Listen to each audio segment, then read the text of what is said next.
life can really drain you, can't it? Okay. At times I just feel my level of energy just going down and down and down and down and down. And I have to reconsider my cup.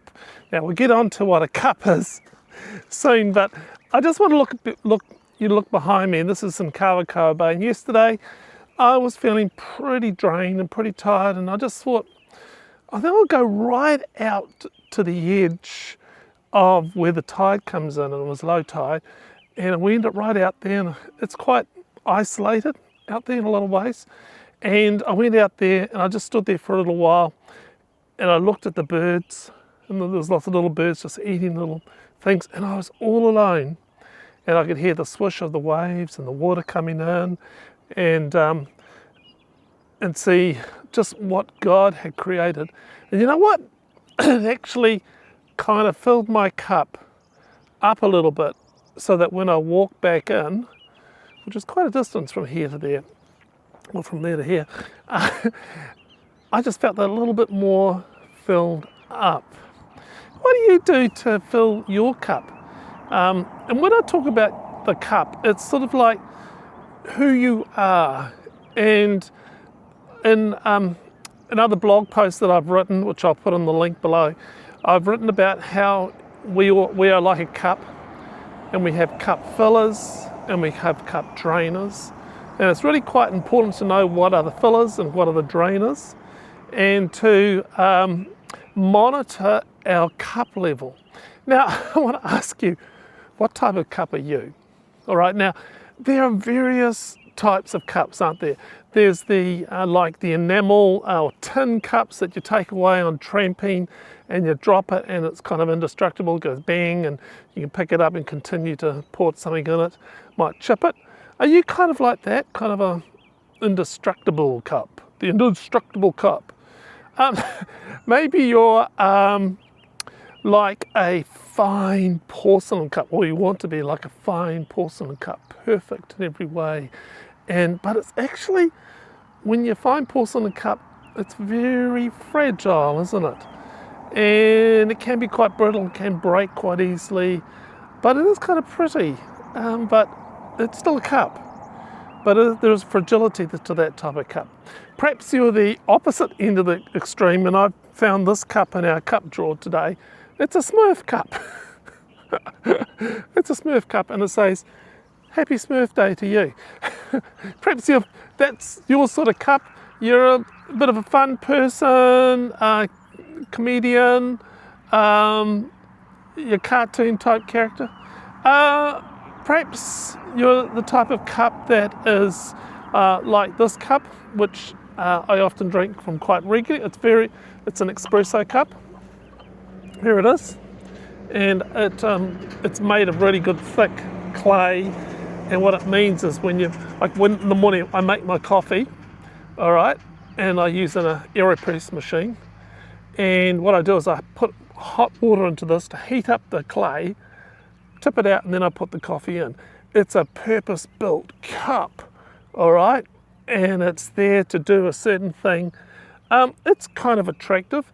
The interesting thing about this cup, and that's why I like it, is that it's got a crack in it. And I feel like I'm a bit of a cracked cup at times. You know that I'm not perfect. I am made of clay. I am made of dust. I am fragile. There is a fragility to me and to you. But I'm still kind of functional. I still am able to do things, good things. What type of cup are you? We all have a cup. We all are like a cup. Even Jesus was like a cup. People think, Jesus just gave and gave and gave and gave and gave and gave and poured himself out for all mankind. Yes, he did, but actually he also had times when he withdrew and he walked away from people. And there's actually a scripture in the Bible that says they were about to stone him, and he hid. So like he hid his cup from people who are going to stone him.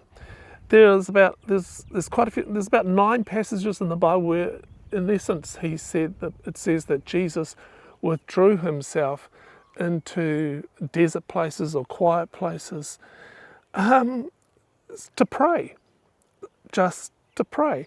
And I think of my time when I went out to the edge of the beach here as a kind of withdrawal from just life, and I just wanted to get back or get out or withdraw out back into a quiet place, a place where I could just pray with me, God, and the birds and the sea life. I withdrew. Recently I was talking to someone who was tired of giving. They were busy. And I had this picture of them holding their cup up, and it was continually being poured out for other people. Poured out. And I said, what's it like to just tilt the cup back and draw it back? Withdraw the cup from giving to others. And we talked about the importance of self-care. And that self-care is actually a very sacred spiritual exercise that we actually all need to do. And that Jesus did for himself so that he could give to others.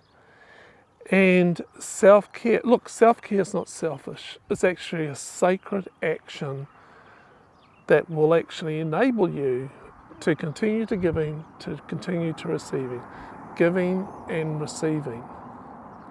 How are you at caring for your cup, I wonder? Perhaps you'd like to leave a comment below. Subscribe to the channel, of course. Read the blog post. Leave me a comment. How are you at withdrawing the cup and just caring for yourself? Because as I say to many people, you can't give out of an empty cup. Your cup, your responsibility.